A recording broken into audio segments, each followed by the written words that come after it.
तो प्रधानमंत्री नरेंद्र मोदी ने पसमानदा मुसलमानों का जिक्र किया और उसके बाद पसमानदा मुसलमानों के प्रति जो प्रेम दिखाया उसको लेकर सवाल तो तमाम उठे हैं। और इसीलिए हम कह रहे हैं कि क्या विपक्ष की एकजुटता को लेकर यह प्रधानमंत्री नरेंद्र मोदी का एक प्रहार है। नमस्कार, मैं आपके साथ KK Rana, news watch India देख रहे हैं आप।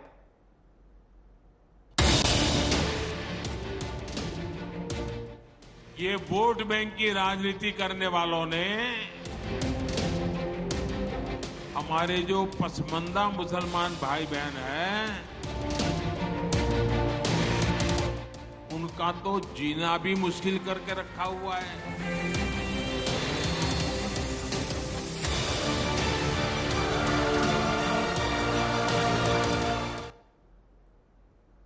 तो विपक्ष की एकजुटता पर पसमानदा प्रहार, हम ये इसीलिए कह रहे हैं। प्रधानमंत्री नरेंद्र मोदी ने जिस तरह से इस बात को कहा और प्रधानमंत्री ने कहा है कि ये वोट बैंक के शिकार हो चुके हैं, ये अति पिछड़े हैं, अपने ही धर्म के लोग इनको अपना नहीं समझते हैं, यानी कि यूं कहा जाए कि आर्थिक मोर्चे पर भी बेहद कमजोर हैं। और प्रधानमंत्री का इतना प्रेम पसमानदा के प्रति आखिर क्या कुछ कहता है? क्या यूं समझा जाए कि पसमानदा का यह प्रेम बीजेपी की क्या उस टैग को हटा देगा जो कहा जाता है कि बीजेपी मुसलमान विरोधी है? या यूं समझा जाए कि पसमानदा के सहारे ही प्रधानमंत्री नरेंद्र मोदी मुसलमानों पर भी कब्जा करना चाहते हैं, या यूं कहें कि उनके वोट में सेंधमारी करना चाहते हैं? इस पूरे माजरे को समझने के लिए आज इसी पर हम चर्चा करेंगे। तमाम ऐसे सवाल हमारे पास होंगे जिन सवालों पर आज चर्चा होगी, लेकिन उससे पहले पूरे माजरे को समझने के लिए रिपोर्ट देखिए।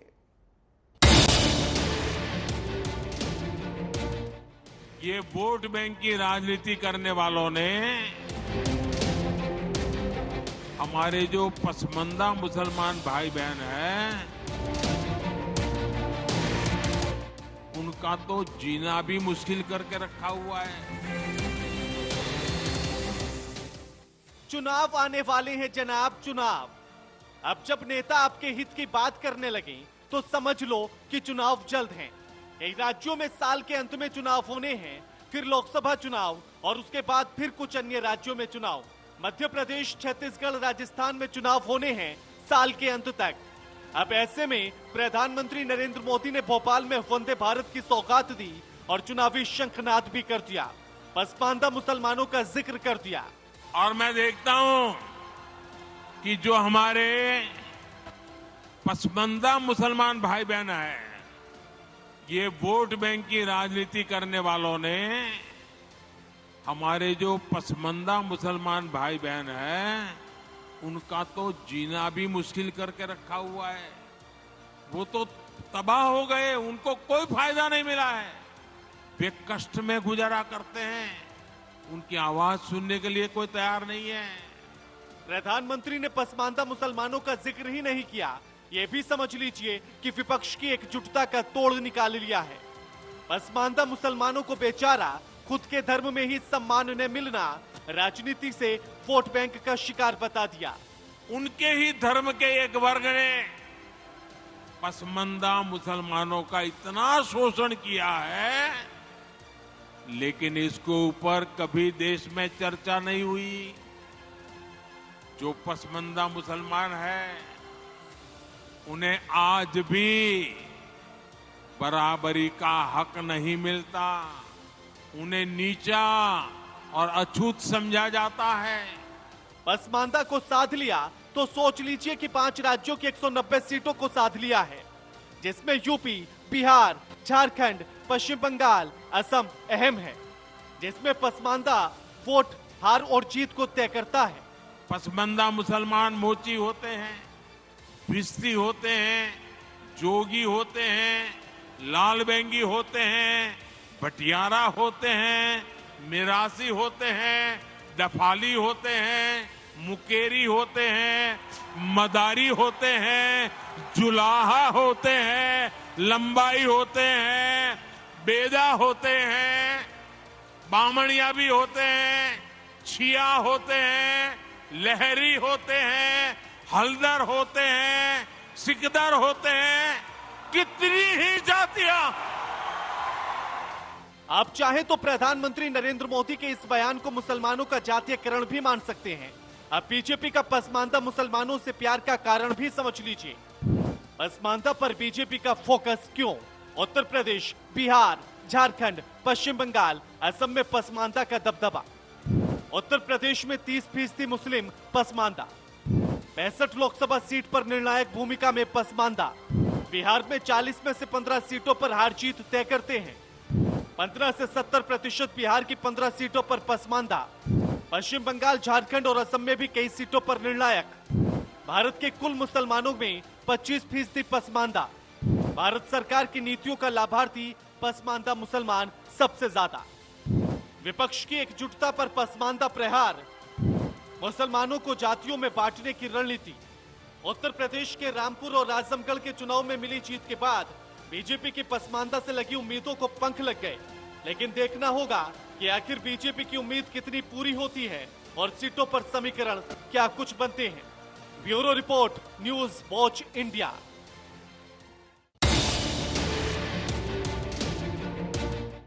ये वोट बैंक की राजनीति करने वालों ने हमारे जो पसमानदा मुसलमान भाई बहन हैं,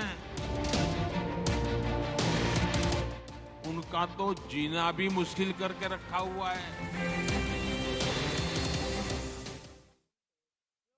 तो पसमानदा मुसलमानों को लेकर जो प्रधानमंत्री ने प्रेम दिखाया है और जो कहा है कि वोट बैंक की राजनीति का शिकार हो चुके हैं, इसी से जो तमाम सवाल उठे उन्हीं पर हम चर्चा करेंगे।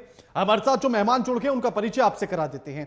हमारे साथ आलोक वत्स हैं जो बीजेपी के नेता हैं, चंद्रेश कुमार हैं कांग्रेस के प्रवक्ता हैं और निरंजन पोद्दार हैं जो राजनीतिक विश्लेषक हैं। आप तीनों का स्वागत है न्यूज वॉच इंडिया पर।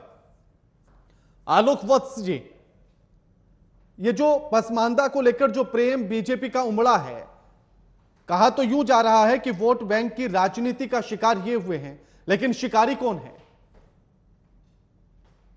देखिए जी, हम लोग सबका साथ सबका विकास करने वाले लोग हैं और इसमें जो भी वर्ग दबा कुचला है, चाहे वो किसी धर्म का हो, किसी जाति का हो, हमारे जितनी कल्याणकारी योजनाएं, 37 कल्याणकारी योजनाएं प्रधानमंत्री की देश के में आई, उसका लाभ हर जाति हर धर्म के लोगों को मिला है। हमने कोई, हमारे कथनी और करनी में कोई अंतर नहीं, हमने कोई भेदभाव नहीं किया। और जो भी लोग दबे कुचले हैं उनको ऊपर उठाने का प्रधानमंत्री जी का प्रयास ये लगातार जारी है।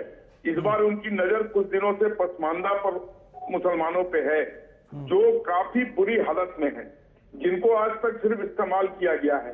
तो इनके ऊपर भी जो अब जो कवायद हो रही है इनको ऊपर उठाने की, उसमें हम लग गए हैं और इनको हम ऊपर उठाकर ही छोड़ेंगे। इनको हम इनके लिए जो हो सकेगा हम करेंगे। तो इसमें क्या बुराई है?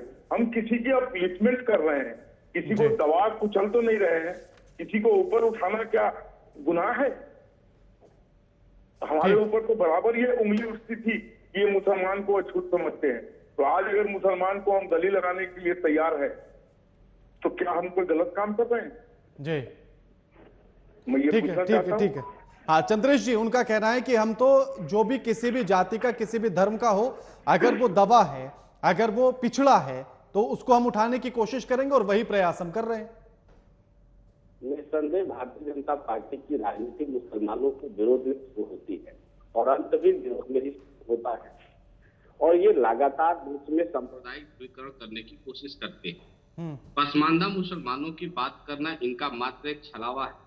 अभी मैं प्रधानमंत्री जी का बाइट सुन रहा था आपके ही चैनल पर, उन्होंने कहा कि विभिन्न राजनीतिक पार्टियों ने पसमानदा मुसलमानों का जीना हराम कर दिया है। प्रधानमंत्री जी के नेतृत्व में 9 साल में देश में महंगाई और बेरोजगारी अपने चरम पर है। मणिपुर दंगे की चपेट में झुलस रहा है। प्रधानमंत्री जी एक बयान मणिपुर पर जारी नहीं करते हैं। पूरे देश का जिसने जीना हराम कर दिया हो वो पसमानदा मुसलमानों की चर्चा कर रहा है। मुझे आश्चर्य हो रहा है।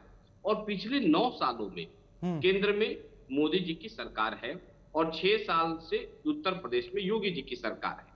क्या ये बताएंगे कि इन्होंने पसमानदा मुसलमानों के लिए क्या ठोस कदम उठाए हैं? पिछले 9 साल में मोदी सरकार एक योजना बता दे जो इन्होंने पसमानदा मुसलमानों के लिए लागू किए। एक बात और है, इन्होंने आरोप लगाया कि पसमानदा मुसलमान छुआछूत के शिकार हैं, भेदभाव के शिकार हैं। आप बताइए कि क्या प्रधानमंत्री मोदी जी ने देश में अनुसूचित जातियों, जनजातियों, पिछड़ों, अति पिछड़ों, महिलाओं को समानता का अधिकार दिला दिया है?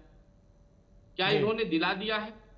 तो सबसे इंपॉर्टेंट बात है कि वोट बैंक की राजनीति करिए, ठीक है, आप राजनेता है, आप वोट की बात करेंगे, लेकिन कम से कम देश को गुमराह मत करिए और देश को बांटने की राजनीति मत करिए। प्रधानमंत्री मोदी जी अभी तक हिंदू से मुसलमान को बांट रहे थे, अब इन्होंने एक नया चाल चला है, मुसलमानों को मुसलमानों से बांटने का ये राजनीति कर रहे हैं। ठीक ठीक ठीक। निरंजन जी, राजनीतिक तौर पर इन बयानों को कैसे समझा जाए? वोट बैंक की राजनीति का शिकार प्रधानमंत्री ने कहा है पसमानदा को, लेकिन शिकारी कौन है?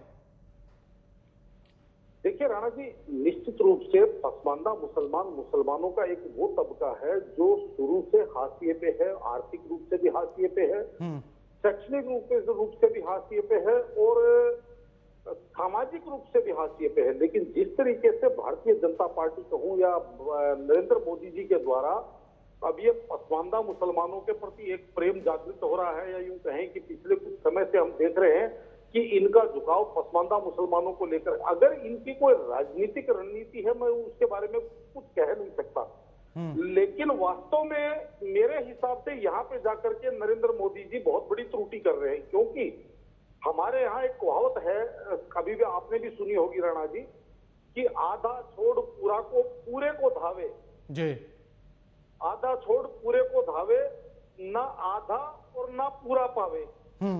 तो कहीं ना कहीं देखिए, क्योंकि इस्लाम के अंदर या मुसलमानों के अंदर एक चीज निश्चित रूप से है कि व्यक्ति चाहे मोची का काम कर रहा है, व्यक्ति चाहे बढ़ई का काम कर रहा है, चाहे तेली का काम कर रहा है, चाहे समझ लीजिए सुतार का काम कर रहा है, चाहे लोहार का काम कर रहा है, लेकिन जब वो मस्जिद में जाता है और टोपी लगा करके जब वो एक साथ नमाज पढ़ता है, उस समय उसके अंदर ना तो ये भावनाएं होती है कि भाई हम पीछे हैं, हम आगे हैं, उसके अंदर केवल एक ही भावना होती है और वो कहते हैं कि हम अपने दीन के भाई हैं। और कहीं ना कहीं मुझे ऐसा नहीं लगता कि वो मोदी जी के इस जो इनके मोदी जी का जो प्रेम जागृत हो रहा है, इस मोदी जी के प्रेम की वजह से वो मोदी जी को कभी वोट देंगे या भारतीय जनता पार्टी के साथ जुड़ेंगे। हाँ, कुछ प्रतिशत लोग हो सकते हैं जो किसी ना किसी कारणों से, मैं मुसलमानों के अंदर बात कर रहा हूं, जो भारतीय जनता पार्टी को वोट देते होंगे या वोट दे सकते हैं, लेकिन जिस तरीके से ये सोच रहे हैं कि गेम चेंजर हम इस चीज को साबित कर देंगे, मुझे ऐसा लगता है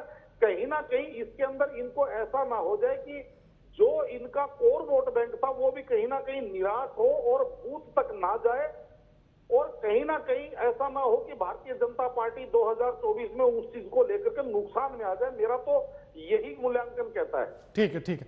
आलोक जी, आप कहते हैं कि सबका साथ, सबका विकास, सबका विश्वास लेकर आप चल रहे हैं, फिर मुसलमानों में जातीयकरण कर देना और जिस तरह से पसमानदा के अंदर भी प्रधानमंत्री ने तमाम जातियों को गिनवाया, क्या ये विभागीकरण नहीं था, जातीयकरण नहीं था?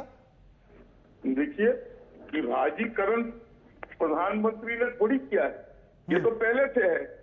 प्रधानमंत्री ने तो सिर्फ उस वर्ग के बारे में बताया है जो वर्ग दबा कुचला है, जिसको आगे बढ़ाने की जरूरत है। प्रधानमंत्री ने थोड़ी ये वर्गीकरण किया, ये वर्गीकरण तो पहले से है उनके अंदर।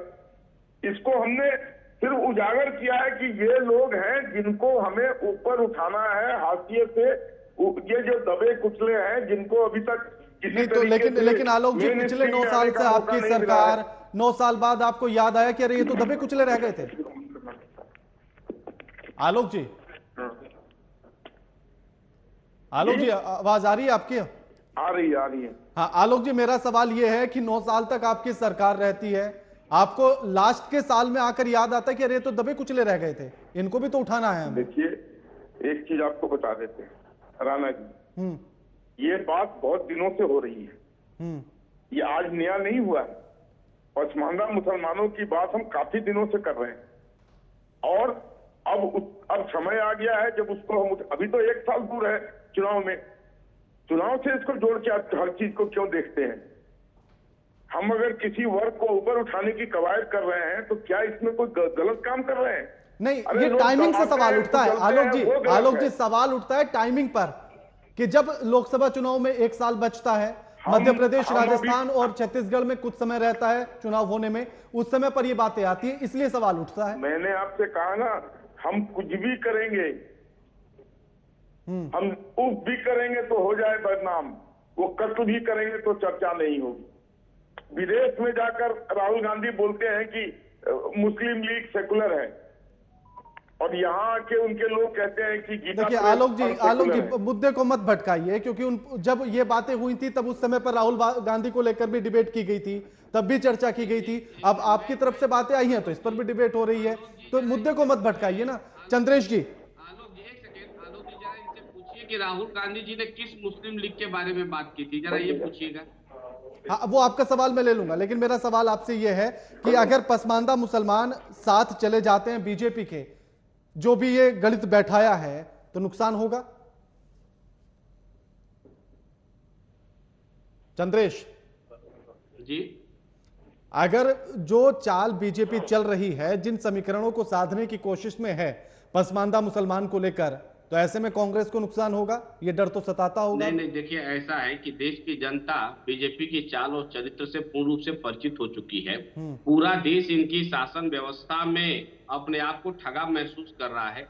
नौजवान परेशान है, महिलाएं परेशान हैं, कहीं महंगाई चरम पर है, कहीं बेरोजगारी चरम पर है, मणिपुर दंगे की आग में झुलस रहा है। देश में इन्होंने सांप्रदायिकता का जहर घोल कर रख दिया है, कहीं भी एकता दिखाई नहीं दे रहा है। पसमानदा मुसलमान सिर्फ इनका एक राजनीतिक चाल है। भारतीय जनता पार्टी के प्रवक्ता से मैंने पूछा कि आप बताइए कि 9 साल में प्रधानमंत्री मोदी जी ने पसमानदा मुसलमानों के आर्थिक और सामाजिक हितों की अभिवृद्धि के लिए कितने कदम उठाए, कितनी सरकारी योजनाएं चलाई, कोई नीति बनाया, कोई बजट में प्रावधान किया?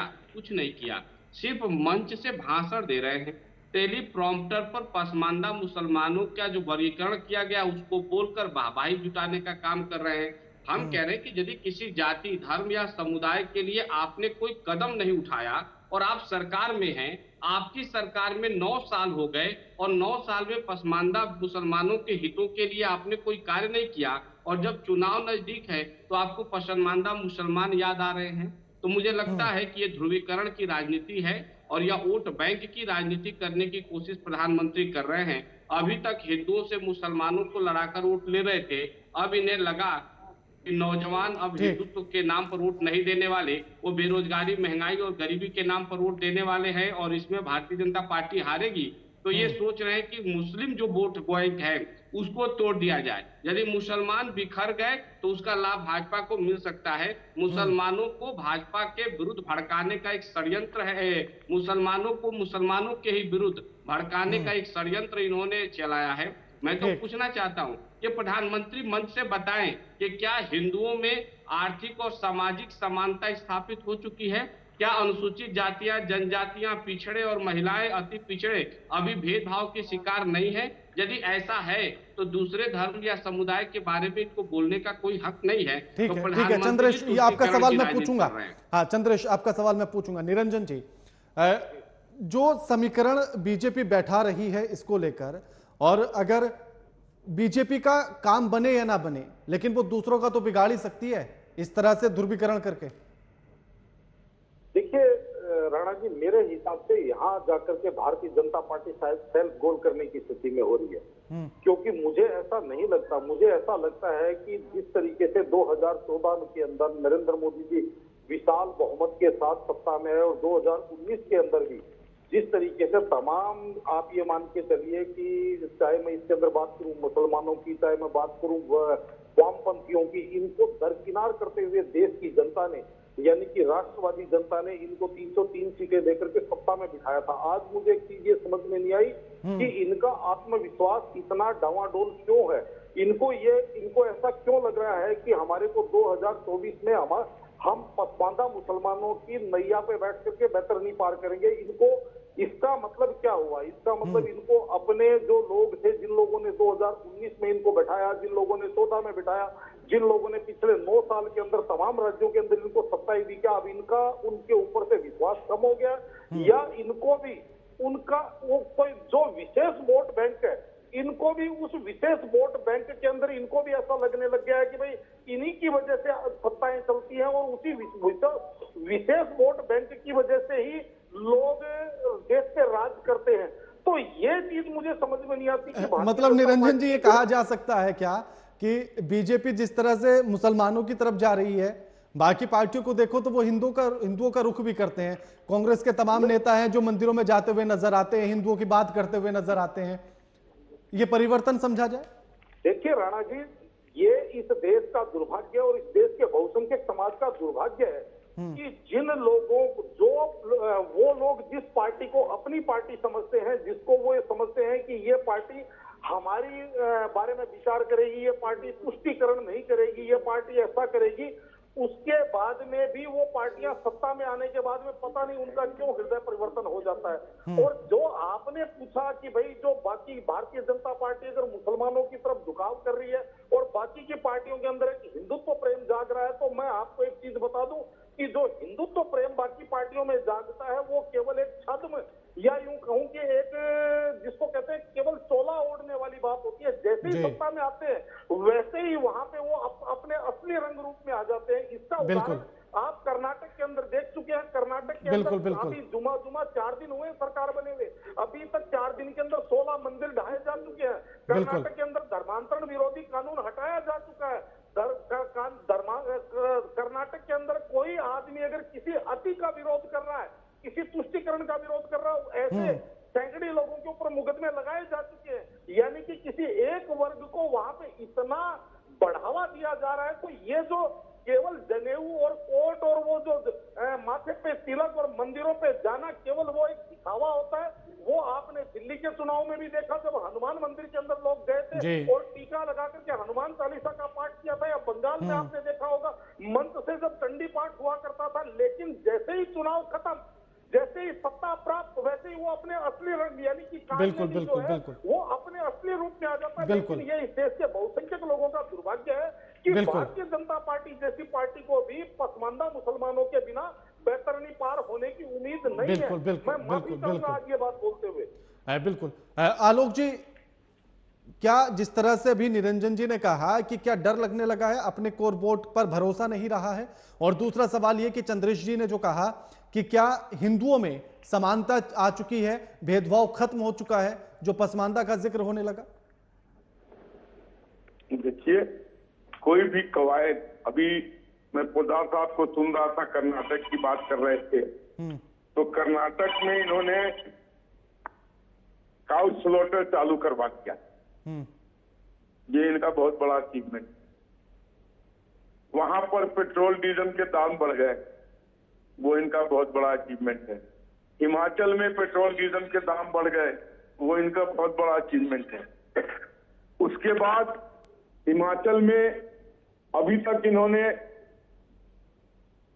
17-18 हजार एम्प्लॉई हैं गवर्नमेंट के, जिनको तनख्वाह नहीं मिल रही है। नहीं, मेरा सवाल ये है नहीं ना, वैसे मेरा सवाल ये नहीं है आलोक जी, मेरा सवाल बड़ा सीधा सा है कि क्या आपको अपने कोर वोट बैंक पर भरोसा नहीं रहा, इसलिए पसमानदा की तरफ जा रही है बीजेपी? और दूसरा सवाल जो, हाँ बिल्कुल बिल्कुल, जो दूसरा सवाल चंद्रेश ने पूछा, मैं बिल्कुल जो चंद्रेश ने सवाल पूछा आलोक जी।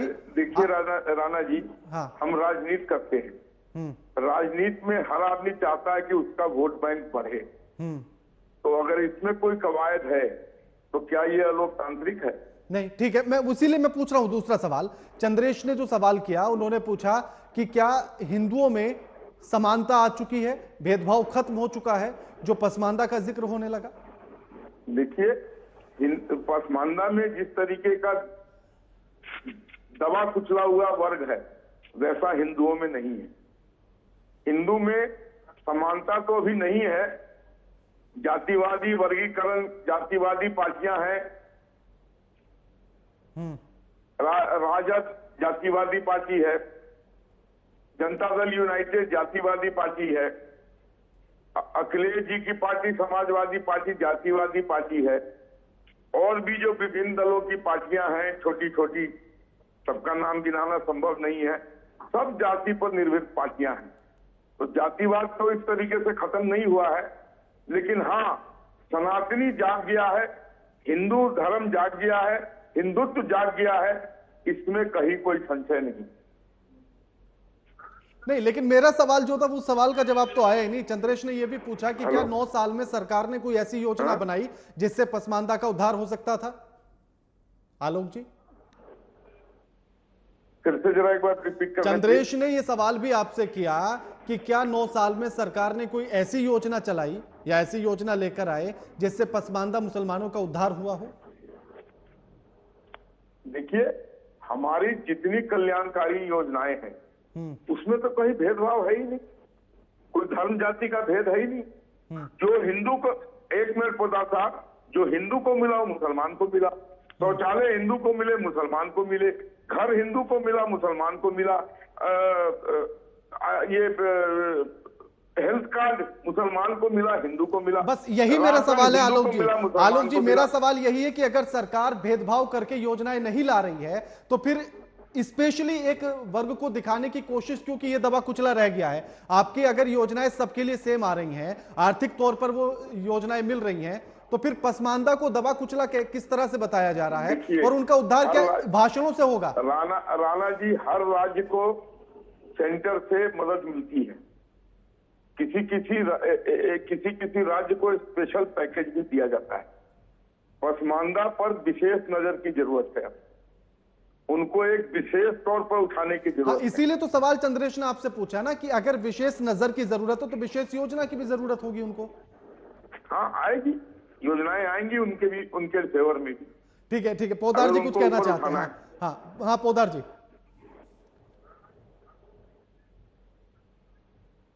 आलोक जी सीधा सीधा मेरे को जवाब दे, मैं उम्मीद करता हूँ। पहली बात तो आलोक जी, कल बकरीद है और उस बकरीद के ऊपर हर मस्जिद के बाहर और मस्जिद के अंदर लाखों की भीड़ होगी। वहां पे आप पहचान सकेंगे कौन उसके अंदर पसमानदा है और कौन उसके अंदर पसमानदा नहीं है।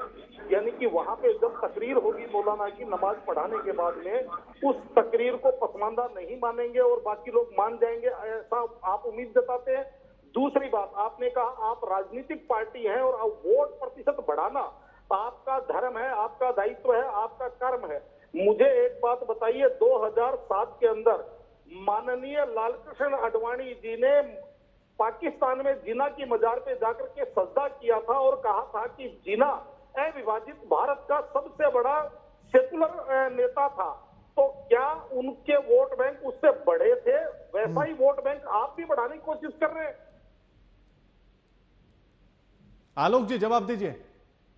साहब, कहां की बात को कहां खींच के ले गए। अरे अगर आडवाणी जी जिन्ना की मजार पे गए थे तो जिन्ना इस देश के कद्दावर नेता थे, ठीक है, उन्होंने विभाजन करवाया था। आलोक जी थे तो मत बोलिए। बहुत बढ़िया। क्या कुछ नहीं कहना आलोक जी, थे तो मत बोलिए आडवाणी जी के लिए। क्या बोला आडवाणी जी के लिए? आपने कहा कि वो वरिष्ठ और कद्दावर नेता थे नहीं, मैं जिन्ना की बात कर रहा हूं। ठीक है चंद्रेश, आडवाणी जी, आदरणीय आडवाणी जी के लिए ऐसा शब्द का प्रयोग नहीं किया ना, मैं कभी कर सकता हूँ। ठीक है चंद्रेश, आप लोग समझ गए। मैंने कहा ये बात मैंने जिन्ना के लिए कहा, कद्दावर नेता से क्या इसमें कोई शक है? नहीं, ठीक है चंद्रेश। आडवाणी जी वहां गए तो एक बड़े नेता के मजार पर चले गए तो क्या हो गया उससे? वो वोट मांगने उनसे थोड़ी गए थे, पाकिस्तान में थोड़ी उनको पार्टी बनानी थी। मार्गदर्शक आप कहां से की बात को जोड़ रहे हैं? ठीक है, मुद्दे पर लौटते हैं चंद्रेश। हाँ ठीक है जनता पार्टी के ठीक है चंद्रेश। आपके लोग जो हिंदुस्तान में औरंगजेब के मजार पर जाके मत्था टेकते हैं, उनके ऊपर भी तो कुछ प्रश्न उठाइए पोदार साहब। अरे श्रीमान, अगला नंबर आप ही का है। वो कहते हैं कि बाप तो बाप ही होता है, औरंगजेब को बाप मानने के लिए तैयार है और हमें भी कहते हैं कि उसको बाप मान लो। जिस तरीके से आप सीढ़ियां चढ़ना चालू कर चुके हैं, अब कुछ दिन बाद में औरंगजेब के यहाँ पे भी दिखेंगे आप और बाबर के यहाँ पे भी दिखेंगे आप, चिंता ना कीजिए। तो शुरुआत होती है वो यहीं से होती है। ठीक है चंद्रेश, जो विपक्षी एकजुटता की बात चल रही है कि विपक्ष एकजुट हो जाएगा, उसमें जो बीजेपी ने प्रहार चला है पसमानदा का, विपक्षी एकजुटता पर असर पड़ेगा इसका? देखिए, विपक्ष एक था, है और आगे रहेगा। हर व्यक्ति को भी अभिव्यक्ति की आजादी कौन है, सी हर एकता, राजनीतिक दल कैसी को एकता? अपना मत रखने का अधिकार है। कौन सी कांग्रेस एकता पार्टी आपने ने, और आपने, अरे भाई सुन लीजिए, आपने और आलोक जी कांग्रेस सुन में लीजिए, कौन सी एकता अच्छा है? सुन लीजिए, ममता ठीक है, सुन बनर्जी में और लीजिए, कांग्रेस में सुन लीजिए, हाँ ठीक है, नहीं है, सुन लीजिए, सुन लीजिए। कांग्रेस पानी पी पी के गाली दे रहे हैं।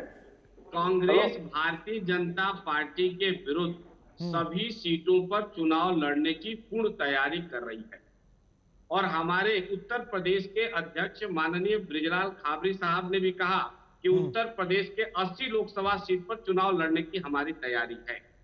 जहां पर हम कमजोर हैं, हम साथ लेने के लिए भी तैयार हैं, जहां कोई कमजोर है उसे साथ देने के लिए भी तैयार हैं। इसमें जो लोकतंत्र को बचाने के लिए और देश में संविधान का शासन स्थापित करने के लिए हमारे साथ आना चाहते हैं, उनका स्वागत है, और जिनका अलग मत है उनका भी स्वागत है। सभी अपने अपने आप में स्वतंत्र हैं, पहली बात। लेकिन एक तो बात स्पष्ट हो गई कि यूपीए का कुनबा फिलहाल एनडीए के कुनबे से कहीं ज्यादा बड़ा है, एक बात तो स्पष्ट है। दूसरी बात, जब हमने तर्कों पर बात करना शुरू किया तो आलोक वत्स साहब लड़खड़ाने लगे और जल्दीबाजी में तमाम ये ऐसे बयान दे दिए जो अलोकतांत्रिक और मर्यादित रहा, जिन्ना को भी महान और कद्दावर नेता कर दिया। और ये इनकी चाल है, क्यों? चरित्र भी यही है। क्यों? क्योंकि ये जिन्ना के साथ पूर्व में मिलकर सरकार भी बना चुके हैं। राहुल गांधी जी का बात किए, राहुल गांधी जी ने दूसरे मुस्लिम लीग पार्टी की बात की, उसको इन्होंने दूसरे मुस्लिम लीग पार्टी से जोड़ दिया, इन्होंने उसे जिन्ना से कनेक्ट किया, उन्होंने दूसरे के लिए बात कही। महत्वपूर्ण बात यह है कि कल बकरीद है और बकरीद से पहले प्रधानमंत्री जी मुसलमानों में फूट डालने की बात करते हैं और ये कहते हैं कि मुसलमानों का एक वर्ग ने मुसलमानों के दूसरे वर्ग को दबाए रखा, कमजोर रखा, आगे नहीं बढ़ने दिया। बकरीद के मौके पर ऐसा बयान देना देश की एकता और अखंडता में, मुसलमानों की एकता, अखंडता और भाईचारे में खलल डालने का है। और मुझे लगता है कि प्रधानमंत्री जी का यह बयान देश विरोध से कम नहीं है। कहां पर इन्होंने बात करेंगे? क्या देश की सभी जातियां एक हो गई हैं? क्या हिंदुओं में सभी जातियां एक हो गई हैं? जातिवाद, भेदभाव, छुआछूत मिट गया है? तो पहले जिनके घर शीशे के बने होते हैं वो दूसरे के घरों पर पत्थर नहीं फेंकते। भारतीय जनता पार्टी के लिए मैं यही कहूंगा कि कागज, सच्चाई छुप नहीं सकती झूठ के वसूलों से, तो खुशबू आ नहीं सकती कभी कागज के फूलों से। निरंजन पोद्दार साहब जी की बात का मैं जवाब देकर अपनी बात खत्म करना चाहूंगा। इन्होंने कर्नाटका का मुद्दा उठाया। निरंजन साहब, कर्नाटक में कुछ ऐसे गुट सक्रिय हैं जो वहां की एकता, अखंडता को और विकास को अवरुद्ध करके वहां दंगा फसाद कराना चाहते हैं, तो उनके ऊपर कार्रवाई होगी, ये पहले ही हमने स्पष्ट कर दिया है। लेकिन आश्चर्य की बात है कि आज मणिपुर 50 दिन से जल रहा है, 50,000 से अधिक लोग विस्थापित हो चुके हैं, न जाने कितने लोगों की हत्याएं हो गई। प्रधानमंत्री जी अमेरिका से लौट आए, उन्होंने पासमांडा पर भाषण दे दिया, लेकिन मणिपुर पर प्रधानमंत्री जी ने एक बयान नहीं दिया। यह बताता है इस देश का प्रधानमंत्री कितना कमजोर और निकम्मा है। हाँ, ठीक ठीक ठीक। पोद्दार जी, नहीं, पहले मेरा सवाल यह है कि अब जिस तरह से हमदर्दियां तो बीजेपी दिखा रही है, लेकिन इसी को लेकर सबसे पहले जो पसमानदा शब्द का इस्तेमाल किया था वो अली अनवर ने किया था, जिन्होंने एक संगठन बनाया था। जब उनसे बातचीत की गई तो उन्होंने कहा है, उन्होंने एक शेर कहते हुए कहा कि अमीरे हमदर्दियों पर यकीन मत कीजिएगा, सिर से बोझ उतारने के चक्कर में सिर उतार लेंगे। तो क्या इसी तरह से समझा जाए इसको? देखिए राणा जी, मैं इस बात का जवाब बाद में दूंगा। पहले जो अभी कांग्रेस के विद्वान प्रवक्ता जो कह रहे थे, मैं उनकी बात को जवाब दूंगा। वो कहते हैं कि इस देश के अंदर बहुत सारे लोग ऐसे हैं जो देश को, राष्ट्र को और पता नहीं कहां क्या विभाजन और तोड़ने की बात कर रहे हैं। भाई साहब, आज तक मैं दावा कर रहा हूं कि कांग्रेस के अंदर सोनिया गांधी जी, राहुल गांधी जी, प्रियंका गांधी जी और आपके जितने भी वरिष्ठ नेता हैं, सबके अंदर, भारत के अंदर विद्यमान आरएसएस, भारतीय जनता पार्टी, संघ, ये सब तो आपको राष्ट्रद्रोही नजर आते हैं। इनके बारे में तो रोज आपका बयान दिखाई देता है, लेकिन एक बयान आप बताइए बांग्लादेशी घुसपैठियों के बारे में, रोहिंग्या मुसलमानों के बारे में, वो आपको देश प्रेमी लगते हैं, वो आपको राष्ट्रभक्त लगते हैं। एक शब्द बताइए। और जो आप कह रहे हैं मणिपुर जल रहा है, आपको मैं बता रहा हूं जिस तरीके से पूरे हिंदुस्तान के अंदर सुनियोजित तरीके से रोहिंग्या बसाए जा रहे हैं, चाहे वो उत्तराखंड में, चाहे वो हिमाचल में, और वो भी विशेषकर बॉर्डर एरियाज के अंदर, एक समय बहुत जल्द समय आएगा राणा जी जब पूरा देश मणिपुर की स्थिति में आएगा, ये मैं आपको बता दूं। लेकिन वहां पे इनको राष्ट्रद्रोही नजर नहीं आते, वहां पे इनको कोई देशद्रोह आज तक कभी रोहिंग्या के ऊपर या बांग्लादेशियों घुसपैठियों के ऊपर एक बयान किसी नेता ने दिया हो। हाँ ठीक, मैं वही जवाब ले रहा हूँ निरंजन जी। क्या कदम उठाए? हाँ चंद्रेश जी जवाब दीजिए। मैं कह रहा हूं कि पिछले 9 सालों में रोहिंग्या मुसलमानों पर भारतीय जनता पार्टी ने क्या कदम उठाए? भाई साहब कितने रोहिंग्या मुसलमानों को उन्होंने सीमा से बाहर भेजा है? कितने रोहिंग्या मुसलमानों को भेजा है? रही बात सुन लीजिए, बांग्लादेशी घुसपैठियों को लेकर चाहे रोहिंग्या को लेकर हमारी नीति और नियति स्पष्ट है। हम किसी को नागरिकता देने नहीं जा रहे। बांग्लादेश और असम के बीच जो समझौता लेकर असम एकॉर्ड राजीव गांधी जी की सरकार में प्रस्तुत किया गया था, उसमें क्वासी उनको सिटीजनशिप दिया गया जो वहां से लोग आए। भारतीय जनता पार्टी, सुन लीजिए, विद्यार्थी परिषद लगातार ये नारा देती रही कि बांग्लादेशी घुसपैठिया वापस जाओ। जब इनकी सरकार आई तो ये पता चला कि बांग्लादेशी घुसपैठियों में 90% से अधिक तो हिंदू हैं। अब ये क्या करेंगे? तब इन्होंने आनंद फानंद में इन्होंने सीएए एनआरसी लेकर आए और इन्होंने कहा कि 2014 के पहले जो भी भारत में इन देशों से अल्पसंख्यक आए, जो जैसे हिंदू, सिख, जैन आदि, उनको ये भारत की नागरिकता देने जा रहे हैं। तो ये अपनी नियति में खुद ही फेल हो गए। इनका एजेंडा झूठा था, इन्होंने देश को गुमराह किया था।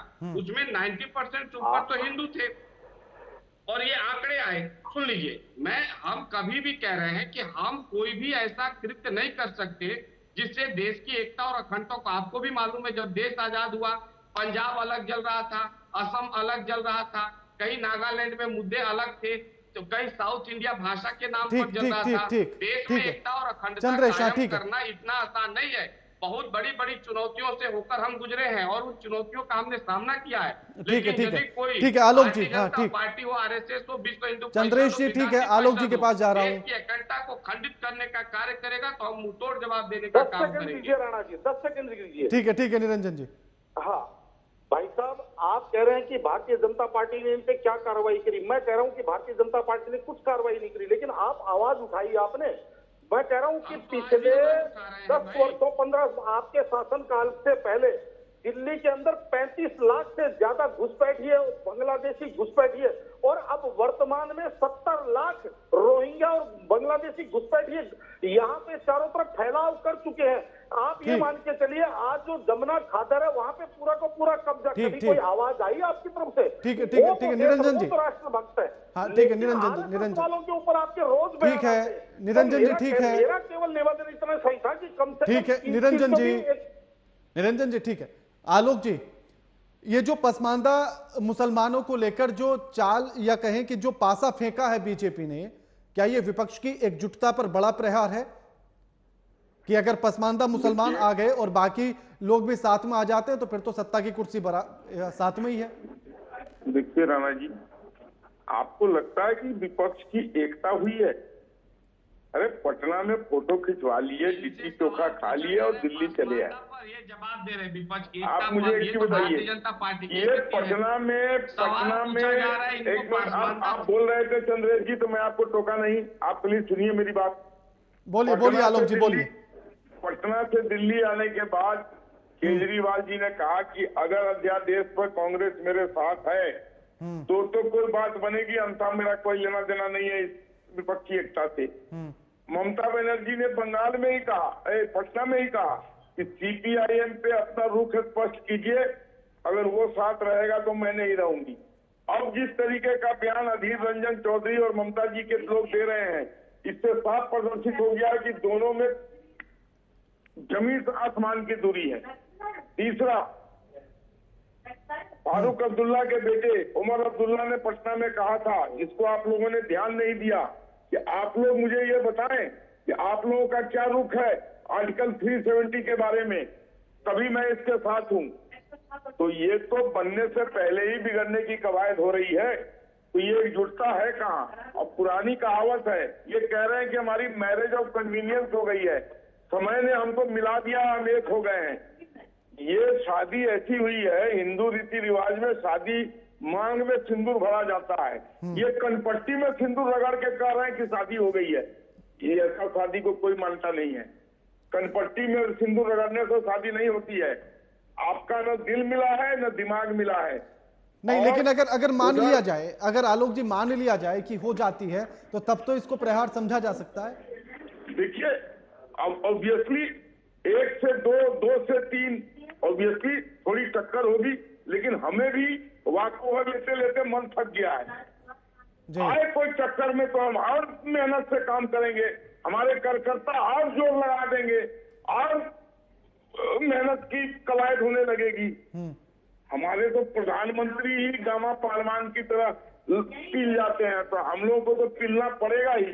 ठीक ठीक, चंद्रेश जी उनका कहना है कि पहले टक्कर में तो आइए, उसके बाद फिर देखेंगे आगे की चीजें। 350 पे पार जाएंगे। हाँ आलोक जी, चंद्रेश जी उनका कहना है कि टक्कर में तो आइए, फिर देखेंगे आगे की चीजें। भारतीय जनता पार्टी के प्रवक्ता को मैं बता देना चाहता हूँ कि एक समय एक पूरे देश में एक ही नारा चल रहा है, कोई नहीं है टक्कर में, क्यों पड़े हो चक्कर में। राहुल गांधी जी का जो है पताका चल चुका है और 2024 में पूर्ण बहुमत के साथ कांग्रेस की सरकार आने जा रही है। इन्होंने एक उदाहरण लेकिन चंद्रेश जी कांग्रेस अकेले चुनाव लड़ेगी गठबंधन के साथ। मैं बता रहा हूँ, वही उसी विषय पर आ रहा हूँ। इन्होंने एक विवाह का उदाहरण दिया कि कनपट्टी पर सिंदूर लगा कि मांग में सिंदूर लगा। हम में से हर लोग शादीशुदा होंगे और सबको ये मालूम होगा कि दिन भर में 50 विषय पर पति पत्नी के बीच में गहरा मतभेद होता है, फिर भी परिवार में हम साथ साथ रहते हैं। तो मतभेद, यही लोकतंत्र है और यही हमारे जीवन की पद्धति है और इसी प्रक्रिया से जीवन आगे बढ़ता है। और पता चलता है कि शादी के बाद से लेकर जब तक मर नहीं जाते हैं, मतभेद बरकरार रहता है, बच्चों के साथ, परिवार के साथ, पड़ोसियों के साथ, लेकिन उसी में हम प्रेम पूर्वक जीते हैं। उस मतभेद यानी कि चंद्रेश जी आप ये ऐलान भी कर रहे हैं, चंद्रेश जी आप ये ऐलान भी कर रहे हैं कि गठबंधन भी हो चुका है और चंद्रेश जी आप ये कह रहे हैं कि गठबंधन भी हो चुका है, गठबंधन भी हो चुका है और राहुल गांधी को उम्मीदवार बना दिया गया है प्रधानमंत्री पद का। नहीं, बिल्कुल स्पष्ट है। कांग्रेस पार्टी के नेतृत्व में 2024 का चुनाव होगा और हमारे साथ लोग जुड़ेंगे। हमारे प्रधानमंत्री के कैंडिडेट राहुल गांधी जी हैं, इसमें कोई आश्चर्य की बात नहीं है। ये निरंजन जी, दूसरी बात, क्योंकि ये बात इसलिए नहीं समझ पाएंगे क्योंकि ये प्रधानमंत्री जी को अपनी पत्नी छोड़कर भाग गए, तो विवाह का मतलब ये कहाँ समझते हैं कि विवाह क्या होता है। निरंजन जी, हाँ ठीक ठीक, चंद्रेश जी ले रहा हूँ जवाब, ले रहा हूँ। हाँ निरंजन जी, इन्होंने तो सीधा कह दिया गठबंधन हो भी चुका है और प्रधानमंत्री के उम्मीदवार राहुल गांधी होंगे, कोई भी चाल चलने टक्कर में हम हैं।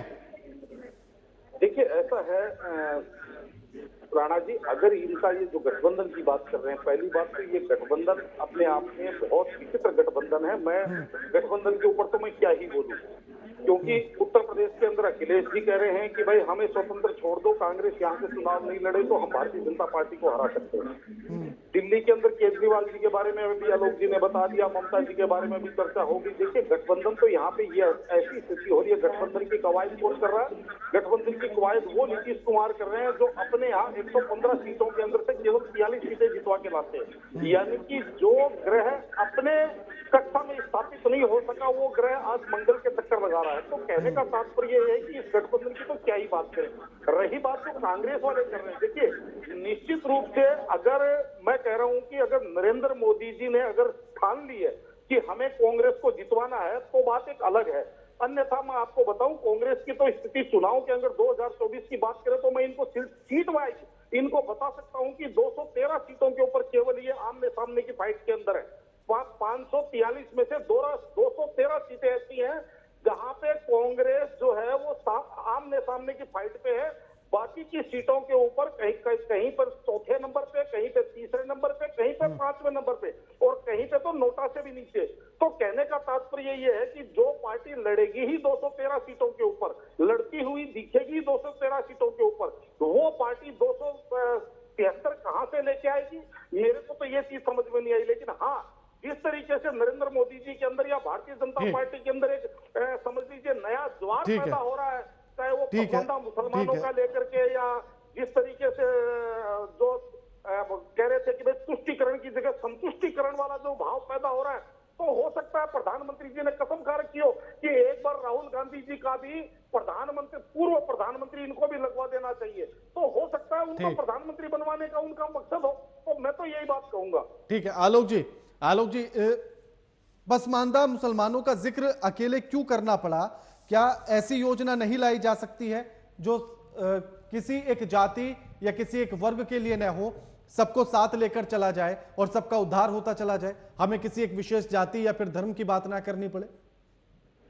देखिए राणा जी, मैंने पहले भी कहा, फिर रिपीट कर रहा हूं, हमारी जितनी जन कल्याणकारी 37 जन कल्याणकारी योजनाएं हैं उसमें कहीं कोई भेदभाव नहीं किया। नहीं तो लेकिन मैं भी फिर रिपीट कर रहा हूं, फिर पसमानदा का जिक्र क्यों? मुसलमानों की बात की है, क्या करना है उसके बारे में अभी इसको हमने प्रदर्शित नहीं किया है, तो इंतजार कीजिए। अगर सरकारी योजनाएं, आलोक जी, अगर सरकारी योजनाएं सबके लिए आ रही हैं, सबका उद्धार हो रहा है, सबका उत्थान हो रहा है, तो फिर किसी एक विशेष की बात करने की जरूरत क्या है? हमने सिर्फ ये कहा है कि वो दबे कुचले उनको ऊपर उठाना है। हमने कोई ऐसी स्पेशल योजना पैकेज तो दे नहीं दी उनको। अभी आप इंतजार कीजिए, अभी क्या होगा आगे, क्या है प्रधानमंत्री की सोच इनके प्रति, किस तरीके से इनको ऊपर उठाएंगे, ये सब बातें प्रदर्शित होगी, फिर बात करेंगे। अभी तो थोड़ी सी बात की है कि कुछ वोट बैंक में इजाफा हो जाएगा, तो मतलब आप ये मानते हैं आप कि ये भाषण वोट बैंक के लिए था? आप ये मानते हैं कि ये जो बयान दिया गया प्रधानमंत्री का, ये वोट बैंक के लिए था? देखिए, प्रधानमंत्री जी कोई भी ऐसा कार्य नहीं करते हैं जिससे कि कोई इस तरीके की कवायद हो, लेकिन आपने दो बार ये बातें कह दी हैं। नहीं, आप ये भूलिए मत कि हम राजनीति करने वाले लोग हैं। हम अगर राजनीति, हम कोई समाज सेवी कैटेगरी के लोग नहीं है कि हम किसी मंदिर में या मठ में बैठ के नहीं बैठे हुए हैं। तो हमारा अगर नहीं, लेकिन आलोक जी सवाल मेरा ये है, प्रेरित होगा। आलोक जी सवाल मेरा ये है कि आपने कहा कि अगर इजाफा हो जाता है और हम राजनीति करने वाले हैं तो हम वोट बैंक बनाएंगे। फिर प्रधानमंत्री ने जो कहा कि ये लोग सिर्फ वोट बैंक की राजनीति का शिकार हुए, तो शिकारी किसको कहूं? नहीं बनाना चाहती है, आप उस पार्टी का नाम बता दीजिए। कौन सी पार्टी है जो इस कवायद में नहीं है कि उसका वोट बैंक? नहीं, मेरा सवाल ये नहीं है ना, मेरा सवाल ये है कि फिर शिकारी किसको कहूं? नहीं, आलोक जी मेरा सवाल तो सुनिए। आलोक जी मेरा सवाल तो सुनिए ना। प्रधानमंत्री ने जो कहा कि ये लोग वोट बैंक की राजनीति का शिकार हो रहे हैं, तो फिर शिकारी किसको कहूं? अगर सभी लोग वोट बैंक बनाने की कोशिश कर रहे हैं उनके साथ, तो फिर तो बीजेपी भी शिकारी हुई, कांग्रेस भी शिकारी हुई, सपा भी शिकारी हुई, बसपा भी शिकारी हुई। शिकार का मतलब है कि इनको सिर्फ बेवकूफ बनाकर इनको आज तक हाशिए पर रखा गया। तो 9 साल से तो आपकी भी सरकार, 9 साल से आपकी भी सरकार, 6 साल से ज्यादा आपकी सरकार तो उत्तर प्रदेश में हो गए। आलोक जी 9 साल से केंद्र में आपकी सरकार, 6 साल से ज्यादा आपको उत्तर प्रदेश में हो गए, और आप ही अगर उनकी बात करते हैं इतने के बाद भी कि उत्थान नहीं हो रहा है, उद्धार नहीं हो रहा है, तो फिर शिकारी कौन? राणा जी उत्तर प्रदेश क्या था, क्या बना दिया योगी जी ने, ये मुझे बताने की जरूरत है। मैं उन मुद्दों पर जा ही नहीं रहा हूं ना, मैं जिस मुद्दे पर, उस मुद्दे पर रहिए आप। देखिए आलोक जी ऐसी वाली बात मत कीजिए। आलोक जी ऐसी वाली बात मत कीजिए। आलोक जी ऐसी वाली बात मत कीजिए कि बच्चा हिंदी में पास हो गया, इंग्लिश में फेल हो गया, आप कह रहे हैं हिंदी के मार्क्स देखिए बस, इंग्लिश को छोड़ दीजिए। ऐसी वाली बात मत कीजिए। निरंजन जी आप हाथ भी उठा रहे थे। फिर शिकारी किसको कहा जाए? वोट बैंक की राजनीति तो सभी कर रहे हैं, फिर ऐसा कहना कि ये शिकार हो रहे हैं उसका कहां तक उचित? देखिए राणा जी, अब तो स्पष्ट दिखाई दे रहा है कि वास्तव में जो राजनीति है वो शिकारी है और बाकी के सारे शिकार है। चाहे वो पसमानदा हो, चाहे वो मुसलमान हो, चाहे वो हिंदू हो, चाहे वो अगड़े हो, चाहे वो पिछड़े हो, क्योंकि जब भी कोई राजनीतिक पार्टियां इनकी बात करके आती हैं और चुनाव जीत करके जब सत्ताओं में आती हैं, तो उसके बाद में वो अपना वोट बैंक, वोट प्रतिशत बढ़ाने के चक्कर के अंदर वो ये भी नहीं देखते कि जिन लोगों ने तुम्हें यहाँ तक पहुंचाया है कहीं वो तुम्हारे हाथ से ना खिसक जाए। और मेरे को ये चीज समझ में नहीं आई कि इतनी जो ये जो इतनी समझ या इतनी जो इनको सलाहकार इनको मिलता कौन है? अरे भाई, जिन मुद्दों को लेकर के आपने चुनाव लड़ा, जिन मुद्दों के ऊपर आपको जनता ने सिरमौर बनाया, 303 सीट लेकर के सत्ता में बिठाया, आप उन मुद्दों के ऊपर ठोक करके काम कीजिए। एक ही चीज कहूंगा राणा जी, इस चीज के अंदर आज मेरे मन के अंदर असदुद्दीन ओवैसी के प्रति एक इज्जत पर उत्पन्न हो रही है, क्योंकि वो असदुद्दीन ओवैसी, चाहे उसके पास 5 सीटें आए विधानसभा की, चाहे उसके पास 2 सीटें आए लोकसभा की, लेकिन अपने एजेंडे और अपनी जो नीति और जो उसकी नीयत है, उससे वो 1% भी इधर उधर नहीं हुआ।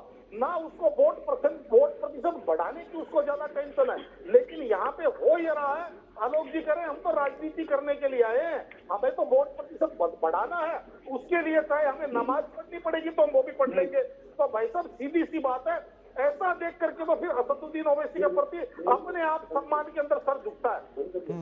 ठीक, चंद्रेश जी क्या कुछ कहना चाहते हैं आप इस पर? उन्होंने तो कह दिया कि हम तो राजनीति करने आए हैं, वोट बैंक बढ़ाएंगे और हम बढ़ा रहे हैं।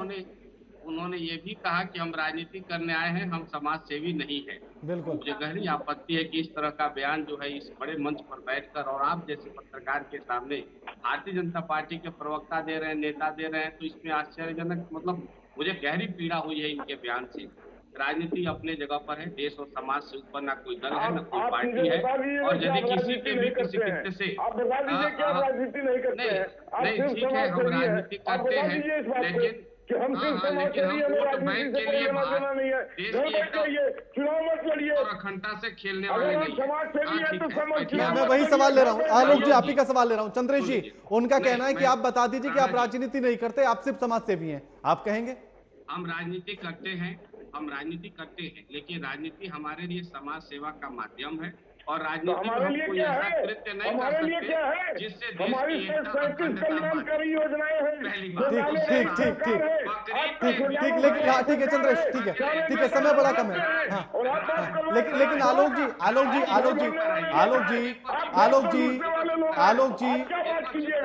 ठीक है, आलोक जी आप ही ने कहा था ना कि हम समाज सेवा नहीं करते, हम तो सिर्फ राजनीति करते हैं।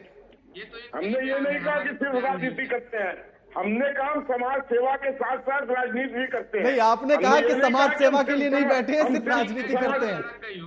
नहीं, गलत, आप मेरे मुंह में उंगली मत डालिए। नहीं, आप रिपीट करके सुन लेना, आप रिपीट करके सुन लेना। ठीक है, हम समाज सेवी है, हम राजनीति नहीं करते हैं, ये बोले इस बात को। ठीक है, समय की कमी है। आप तीनों का शुक्रिया हमारे साथ इस चर्चा में जुड़ने के लिए। चंद्रेश जी आपका भी, निरंजन जी आपका भी, आलोक जी आपका भी शुक्रिया हमारे साथ इस चर्चा में शामिल होने के लिए। लेकिन सवाल यही कि आखिर ये पसमानदा मुसलमानों का जो प्रेम बीजेपी का जागा है, इन मुसलमानों के लिए आखिर कितना हितकारी होगा, और क्या जो समीकरण बीजेपी इससे साधना चाहती है, क्या वो समीकरण साध पाएगी?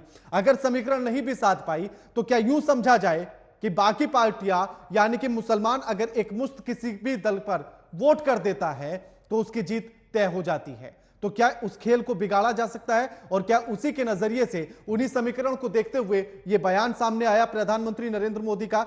और अगर पसमानदा मुसलमान बीजेपी की तरफ आता है तो एक बड़ी जीत में बदल सकता है, समीकरण बदल सकते हैं, रिकॉर्ड कायम हो सकता है। इस कार्यक्रम में फिलहाल इतना ही, मुझे दीजिए इजाजत, नमस्कार।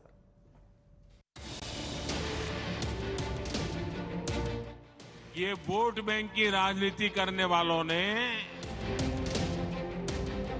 हमारे जो पसमानदा मुसलमान भाई बहन हैं, उनका तो जीना भी मुश्किल करके रखा हुआ है।